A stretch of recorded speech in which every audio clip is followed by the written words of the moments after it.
اعوذ باللہ من الشیطان الرجیم بسم اللہ الرحمن الرحیم وقال الرسول یا رب ان قوم اتخذوا هذا القرآن مہجورا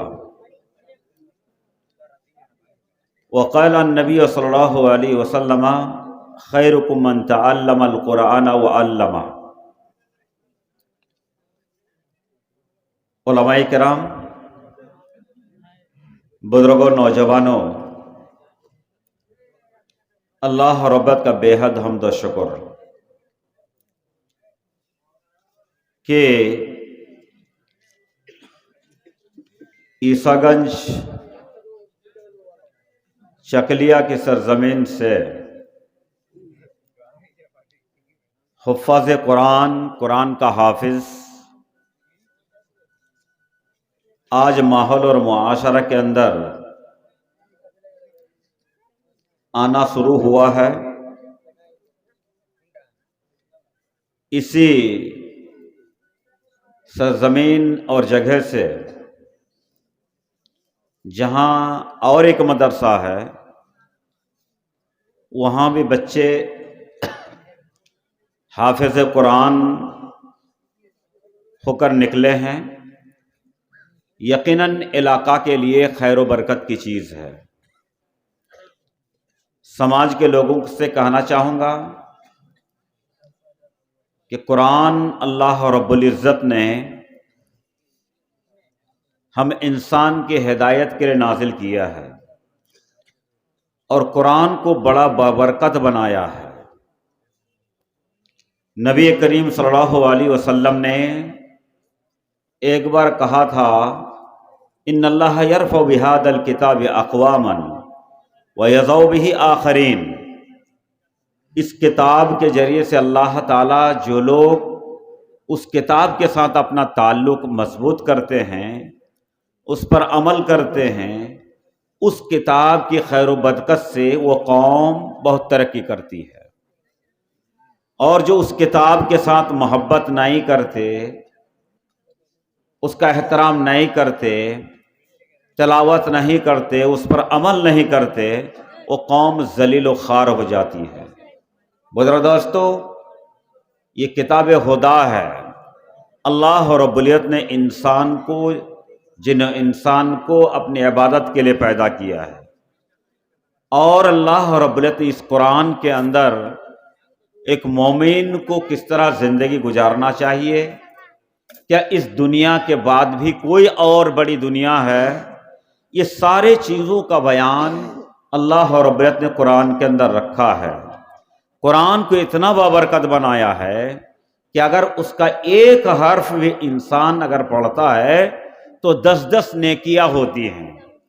ایک حرف پڑھنے کا مطلب نبی کریم صلی اللہ علیہ وسلم نے فرمایا کہ میں یہ نہیں کہتا لم اقل الف لام میم حرف، یہ نہیں کہتا کہ الف لام میم ایک حرف ہے، بلکہ الف ایک حرف ہے، لام ایک حرف ہے، میم ایک حرف ہے۔ تو لہذا اگر الف لام میم کہہ دیا تو گویا کہ وہ انسان 30 نیکی کے مالک بن گیا۔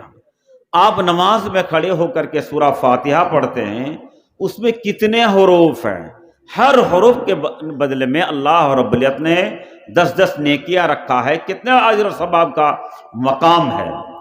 اسی لیے حدیث پاک میں آتا ہے کہ قرآن پڑھیے، اس لیے کہ قرآن کل قیامت کے دن ان کے لیے سفارش کرے گا۔ یہ سفارش کرنے والا قرآن اللہ کا کلام ہے۔ اللہ کا کلام اگر اللہ سے سفارش کرے اس کے پڑھنے والوں کے لیے تو اس کو نجات سے کوئی چیز روک نہیں سکتی۔ اس لیے مسلمانوں کو وہ کتاب جس کو اللہ رب العزت نے ان کی ہدایت کے لیے نازل کیا ہے، ان کے گھر کی برکت کے لیے، ان کے اولاد کی برکت کے لیے، اس کی برکت کے لیے نازل کیا ہے، اس سے اپنا تعلق، اپنا رشتہ مضبوط کرنا چاہیے۔ اللہ کے رسول قرآن کریم کے اندر ارشاد ہے کہ اللہ کے رسول قیامت کے دن یہ شکوہ کرے گا، شکایت کرے اللہ کے سامنے میں کہ یا رب ان قومی اتخذوا هذا القرآن مہجورا۔ اے اللہ رب العزت، اس قرآن کو تو کے ساتھ ہماری امت ہمارے لوگوں کا برتاؤ اچھا نہیں تھا، یہ قرآن کو کبھی کھولا نہیں، پڑھنا سیکھا نہیں، جاننا سیکھا نہیں، بلکہ اگر قرآن کسی طرح سے آ گیا تو اپنے طاق میں سجا کے رکھ دیا، اس پر دھول پڑتے رہے، اس کی عزت و حرمت کا کوئی خیال نہیں رکھا۔ یہ شکایتیں اگر اللہ کے نبی اپنے امت کے خلاف اگر کرے تو بتائیے اس امت کی فلاح اور بہبودی اور کامیابی کہاں ہو سکتی ہے؟ بزرگ دوستو، لہذا قرآن سے اپنا رشتہ مضبوط کیجئے۔ قرآن کے اندر اللہ رب العزت نے بڑی برکتیں رکھی ہے۔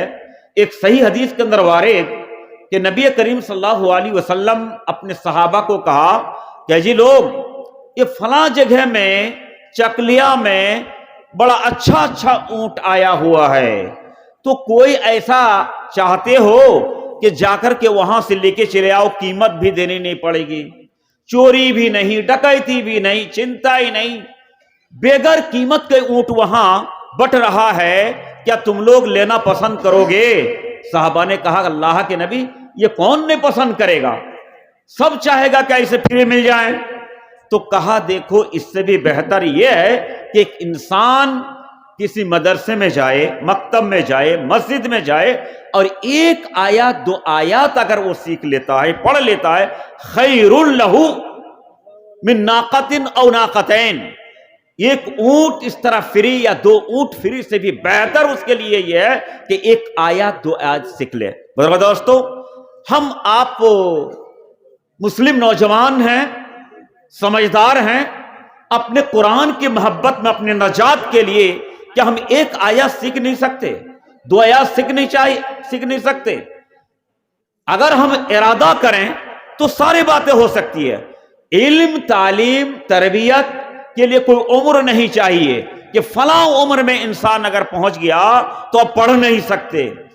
امام بخاری رحمہ اللہ اپنے کتاب کے اندر، صحیح بخاری کے اندر لکھتے ہیں وَقَدْ تَعَلَّمَ أَصْحَابُ رَسُولِ اللَّهِ صلی اللہ علیہ وسلم فِي كِبَرِهِمْ، صحابہ کرام جو نبی کریم صلی اللہ پر ایمان لے آئے تو ایمان بچہ میں نہیں لے آئے تھے، بچے کا باپ تھے، کوئی بوڑھے ہونے جا رہے تھے۔